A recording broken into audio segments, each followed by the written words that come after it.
Islamic philosophy, imbued as it is with Islamic theology, distinguishes more clearly than Aristotelianism the difference between essence and existence. Whereas existence is the domain of the contingent and the accidental, essence endures within a being beyond the accidental. This was first described by Avicenna's works on metaphysics, who was himself influenced by Al-Farabi. Some Orientalists, or those particularly influenced by Thomist scholarship, argued that Avicenna was the first to view existence, wujud, as an accident that happens to the essence, mahiyya. However, this aspect of ontology is not the most central to the distinction that Avicenna established between essence and existence. One cannot therefore make the claim that Avicenna was the proponent of the concept of essentialism per se, given that existence, al-wujud, when thought of in terms of necessity would ontologically translate into a notion of the necessary existent due to itself,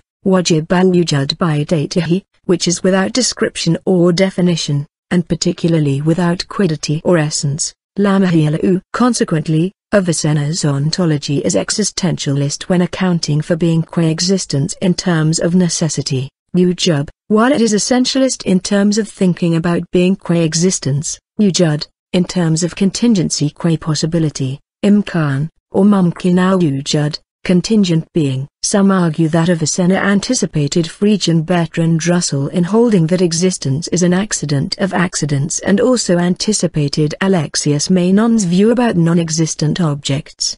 He also provided early arguments for a necessary being as cause of all other existence.